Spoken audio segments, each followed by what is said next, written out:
Shohei Ohtani is the best athlete alive right now.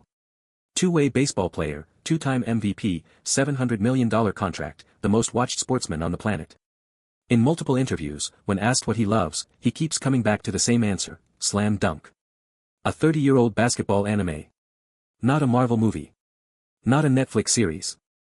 A hand-drawn manga from 1990 about a delinquent who has never touched a basketball in his life. When the greatest athlete in the world tells you a sports story changed him, you watch it immediately. I did. I understand completely. Slam Dunk is a manga series by Takehiko Inoue that ran from 1990 to 1996. It was adapted into an anime and in 2022 it became a theatrical film, the first Slam Dunk, that broke box office records across Asia. Ohtani grew up with it. Millions of people grew up with it. I came to it late. It was still the best sports anime I have ever watched. The first thing you notice about Slam Dunk when you understand who loves it is this: it is not about being the best. Ohtani is the best. He does not need a story about the best. Slam Dunk is about a person who starts from nothing, who is told his body will never be enough, who is told basketball is not his sport, and who refuses to accept that limitation. Hanamichi Sakuragi joins a basketball team because he has a crush on a girl who loves basketball. He has zero talent. He is too tall, too slow, too emotional, too proud to admit he does not know what he is doing. And then he decides to be the best rebounder in Japan. Not a scorer. Not a point guard. A rebounder. He takes the thing he can actually do and he commits to it with everything he has. I think Ohtani understands that psychology from the inside. The greatest athletes are not people who had it easy. They are people who found the one thing they could do and did it until nobody else could match them. Hanamichi Sakuragi should not work as a protagonist. He is arrogant, loud, impulsive, and he falls in love with the first girl who does not reject him. He is not cool in the way that most anime protagonists are cool. He does not have a tragic past that explains his greatness. He is just a teenager who wants to be good at something and has never been allowed to try. I watched the first episode expecting a standard sports hero arc. What I got instead was a character who felt genuinely human in the way that fictional characters rarely do. When he finally starts to improve, when a season's worth of drilling foundations pays off in a single moment that nobody in the stadium expected, I realized I had been watching something completely different from what I thought I was watching. Slam Dunk is not about winning. It is about what happens when you take a person who has always been told they are not enough and give them something to be good at. The Shohoku vs. Sanno game is the peak of sports storytelling in any medium. I am not overstating this. Sanno is the best team in Japan. They have never lost. They are not even interested in the game at the beginning because Shohoku is not supposed to be a challenge. What happens over the next several episodes is the most precisely constructed sports narrative I have ever experienced. Every player on the Shohoku team has a moment. Not a convenient moment. A moment that was built through everything that came before it, that cost something, that means something specific to who that character is.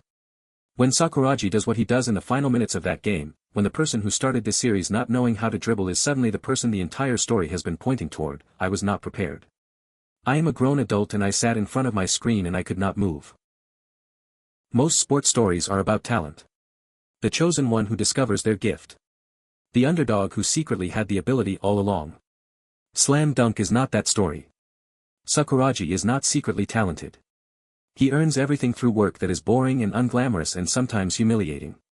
Inoue draws practice as practice, repetitive, painful, long. He does not skip to the montage. He makes you sit in the fundamentals with the character. And because you have sat in those fundamentals, when the fundamentals pay off, the payoff is real.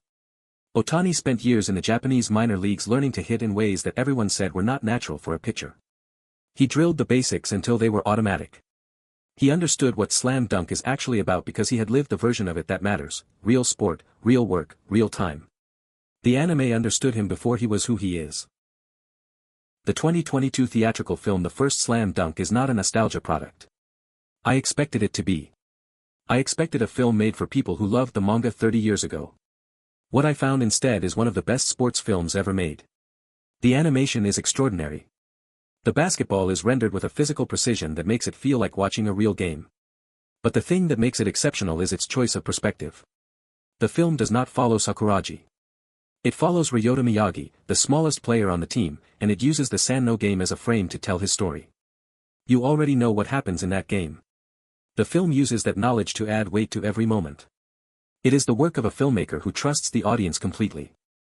Inoue directed it himself. It shows. Slam Dunk is 30 years old. It is available with English subtitles. The 2022 film is on streaming. The manga is considered one of the greatest ever published.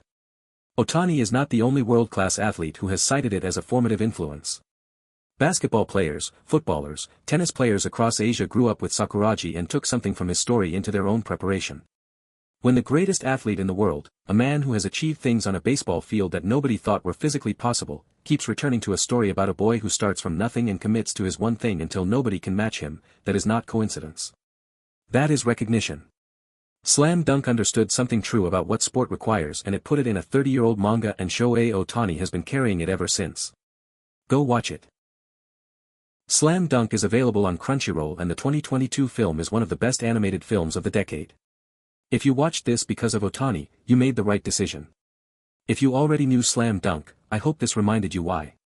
Subscribe for more coverage of the anime and Asian TV shows that actually change how you think about things. This channel is for people who want to be told the truth about what is worth watching. Slam Dunk is worth watching.